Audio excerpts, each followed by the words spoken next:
देशों में ये बंद है, 20 साल पहले बंद है, लेकिन भारत में धड़ल्ले से बिक रही है। फालतू में ऐसी दवाएं हमारे यहाँ बहुत मिलती हैं।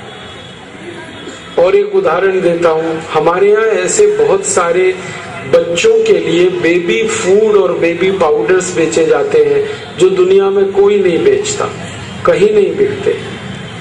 हमारे देश में जो छोटे छोटे बच्चे हैं उनके लिए बेबी पाउडर के नाम पर बहुत सारे ब्रांड हैं, सेरेलक है, नेस्टम है, लैक्टोजन है, ये दुनिया में कहीं नहीं बिकते। अगर आप अमेरिका जाएंगे किसी दुकान में नहीं मिलेगा ये आपको, यूरोप में भी नहीं। अमेरिका यूरोप में तो हम लोग देखते हैं कि वहां बड़े बड़े शहरों में होर्डिंग्स लगाए जाते हैं और उन पर लोगों को समझाने के लिए लिखा जाता है baby powder not baby killer. वो कहते हैं कि ये बेबी पाउडर नहीं है, बच्चों को मार डाले, ऐसी चीज। अमेरिका यूरोप में कोई अपने बच्चों को ये नहीं देता, नेस्टम, सेरेलक, लैक्टोजन, लेकिन भारत में पता नहीं कितने परिवारों में बच्चों को ये खिलाया जा रहा है। पैसे भी बर्बाद हो रहे हैं, बच्चे भी खराब हो रहे हैं। तो ऐसा हमारे देश में ये बहुत बड़ा घटाटोप है, घोटालेबाजी, रिश्वतखोरी में पूरा चिकित्सा व्यवस्था डूबी हुई है हमारी। और इस चिकित्सा व्यवस्था का एक कड़वा सच है, और मैं पहले से आपसे माफी चाहता हूं, लेकिन जरूर वो कड़वा सच ये है कि ये जितनी बेकार की दवाएं हैं, फालतू की दवाएं, इरेशनल, इररेलीवेंट मेडिसिन, जहरीली दवाएं, इन सबको डॉक्टर्स आपको लिखते हैं एक ही लालच में कि उनको कमीशन मिलता है इन दवाओं को बिकवाने।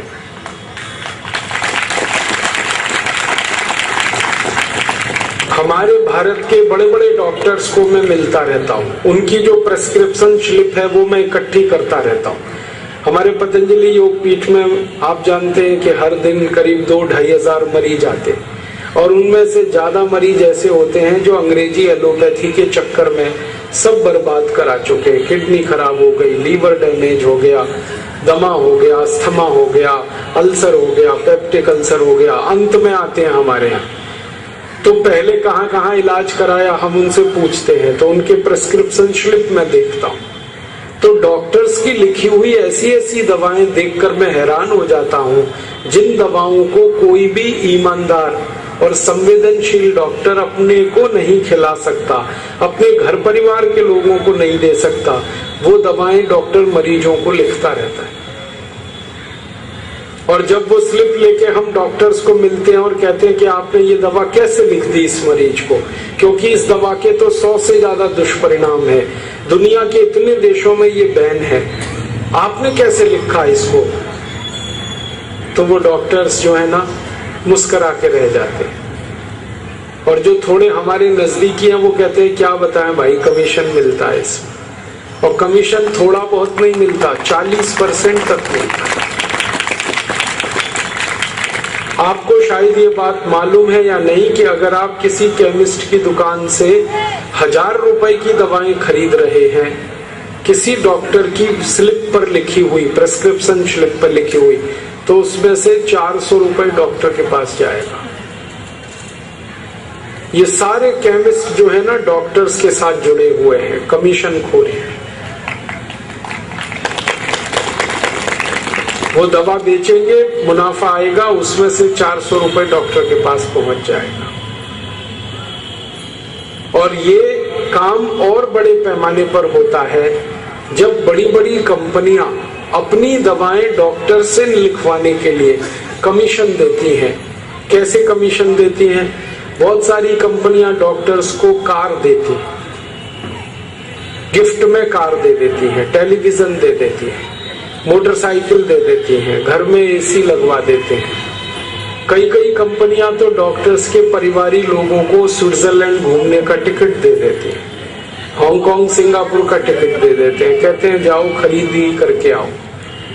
अब वो डॉक्टर जब कंपनी से कार पा जाएगा, स्कूटर, मोटरसाइकिल लेगा, उनकी बहुत सारी सुविधाएं लेगा, तो वो तो उनका जल खरीद गुलाम हो गया। अब तो कई कंपनियों ने इतने खराब खराब तरीके निकाले हैं इस रिश्वतखोरी के कि बहुत सारे डॉक्टर्स हैं जिनके बेटे बेटियों की पढ़ाई का खर्च दवा कंपनी देती है, डॉक्टर्स के टेलीफोन का खर्च दवा कंपनी भरती है, डॉक्टर्स की गाड़ी में डीजल पेट्रोल का खर्च दवा कंपनी देती है।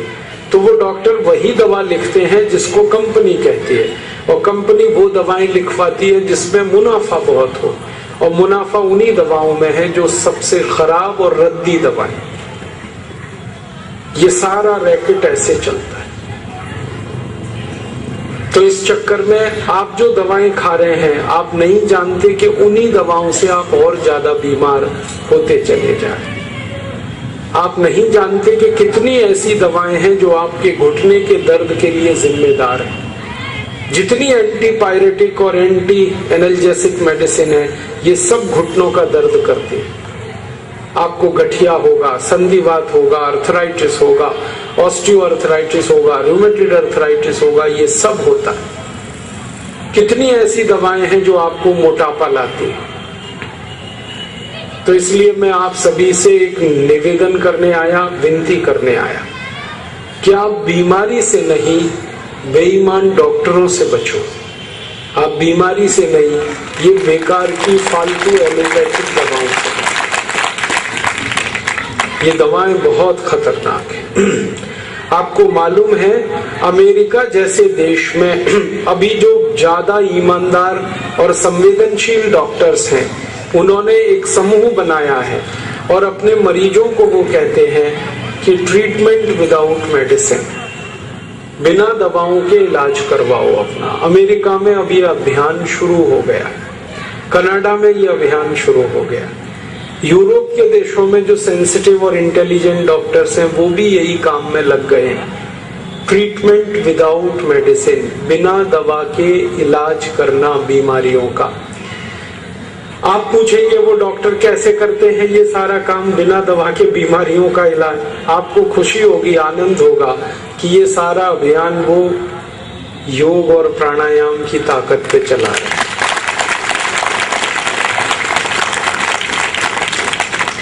अमेरिका, यूरोप में ऐसे सैकड़ों डॉक्टर्स हैं जो अपने मरीजों को प्राणायाम करा रहे हैं, योग करा रहे हैं। अमेरिका, यूरोप में ऐसे सैकड़ों हजारों डॉक्टर हैं जो अपने मरीजों को आयुर्वेद की दवाएं दे रहे हैं। और सिर्फ एक ही कारण से कि अंग्रेजी एलोपैथिक दवाओं ने बर्बाद कर दिया है लोगों को। शरीर बर्बाद हुआ है, पैसे बहुत बर्बाद हुए। तो जब अमेरिका, यूरोप में योग प्राणायाम चालू हो गया है, तो भारत में क्यों नहीं करना? इसलिए परम पूजनीय स्वामी रामदेव जी ने भारत के एक एक गांव के हर व्यक्ति को योग प्राणायाम सिखाने का संकल्प लिया है, और इसी के लिए ये भारत स्वाभिमान का आंदोलन शुरू किया।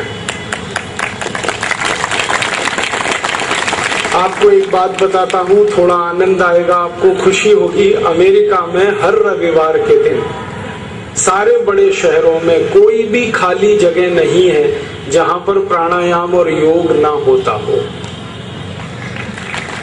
जैसे ये रायगढ़ का रामलीला मैदान है, ऐसे अमेरिका में जगह जगह मैदान है, पब्लिक पार्क्स कहते हैं उनको। हर रविवार के दिन लोग भरे रहते हैं उन पब्लिक पार्क्स में, प्राणायाम करने के लिए इकट्ठे होते हैं, योग करने के लिए इकट्ठे होते हैं। और अब अमेरिका में ये हालत हो गई है कि रविवार वाले दिन ज्यादा लोग योग और प्राणायाम करने जाते हैं, चर्च में पूजा करने नहीं आते। तो अमेरिका के चर्च में आने वालों की संख्या बहुत कम हो गई है। तो चर्च के जो पादरी है ना, वो अब बहुत परेशान होने लगे और उन्होंने गुस्सा करना शुरू कर दिया है कि लोग चर्च में नहीं आते, सब प्राणायाम करने चले जाते। तो अभी अमेरिका के पादरियों ने आपस में मिलकर एक बयान जारी किया और ये कहा है कि जो लोग प्राणायाम करते हैं उनके शरीर में शैतान आ जाता है। ये कहा है।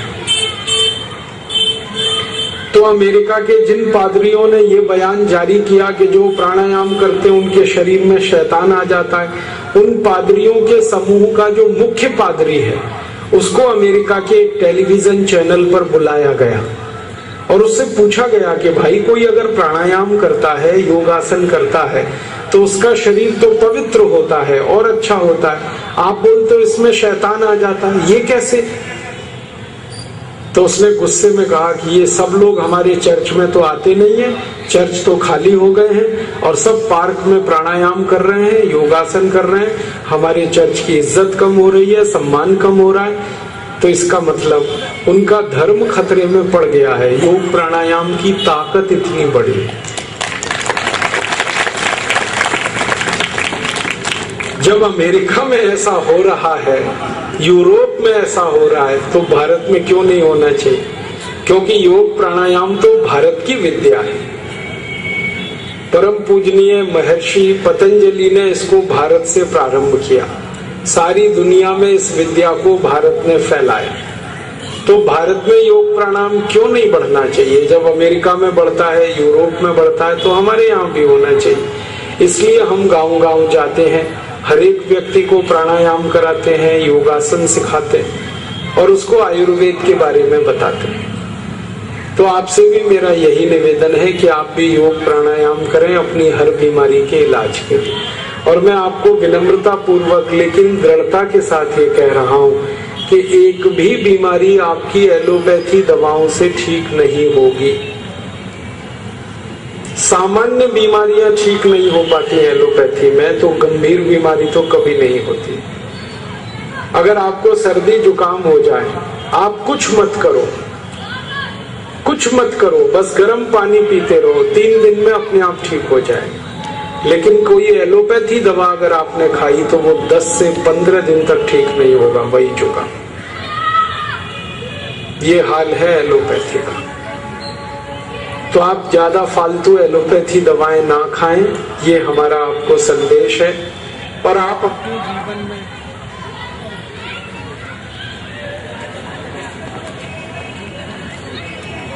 योग प्राणायाम का अपने जीवन में उपयोग करें, हर बीमारी का समाधान आपको वहां मिलेगा। तब आप ये कह सकते हैं कि हमको तो पता ही नहीं है कौन सी दवाएं हैं आयुर्वेद में जो हमारी बीमारी को ठीक कर सकती हैं, प्राणायाम कौन कौन से हैं जो हमारी बीमारियों को ठीक कर सकते हैं। तो आज मैं आपको ऐसी कुछ दवाएं बताना चाहता हूं जो आयुर्वेद में बहुत अच्छी मानी जाती हैं और हमारे घर की रसोई में आराम से वो दवाएं मिल जाती हैं। हमारे जो घर की रसोई है वो दवाओं का सबसे बड़ा भंडार है। तो रसोई घर में जितनी दवाएं हैं और बहुत अच्छी हैं और आयुर्वेद में हजारों वर्षों से इस्तेमाल हो रही हैं, ऐसी कुछ दवाएं मैं आपको बताऊंगा। आपके पास अगर कागज है, कोई डायरी है, नोटबुक है, तो आप जरूर लिख लीजिए और ये दवाएं आपके बहुत काम आएंगी। हमारे जो योग शिक्षक बैठे हैं वो तो जरूर लिखें, क्योंकि हर दिन वो योग कक्षा में जाते हैं और हर दिन उनको इन दवाओं के बारे में लोगों से बात करने में आसानी हो जाएगी। ऐसी क्या क्या दवाएं हैं हमारे घर में और योग प्राणायाम में कौन सी विधियां हैं जिनसे हम हमारी बीमारियां ठीक कर सकते हैं। मैं शुरू करता हूं डायबिटीज से, शुगर की बीमारी जो बहुत तेजी से बढ़ रही है इस देश में। 5,70,00,000 भारतवासियों को शुगर हो चुकी है, डायबिटीज हो चुकी है और सरकारी आंकड़ों के अनुसार 3 करोड़ को होने वाली है। माने 8,70,00,000 भारतवासी थोड़े दिन बाद इस बीमारी की चपेट में आ जाएंगे। और ये बीमारी जो है ना, साइलेंट किलर है। साइलेंट किलर का माने आपको चुपचाप मार डाले, ऐसी बीमारी। अगर आपको डायबिटीज हो गई, शुगर हो गई, तो कभी भी आपको हार्ट अटैक आ सकता है, कभी भी कार्डियक अरेस्ट हो सकता है, कभी भी ब्रेन हेमरेज हो सकता है, कभी भी पैरालिसिस हो सकता है, कभी भी दोनों गुर्दे खराब हो सकते हैं, लीवर खराब हो सकता है। और अगर डायबिटीज आ गई है तो नपुंसकता तो कभी भी आ जाएगी, आंखों की रोशनी आपकी कभी भी चली जाएगी। बहुत खतरनाक है ये डायबिटीज, इसलिए इसके बारे में गंभीरता से आप इलाज करिए।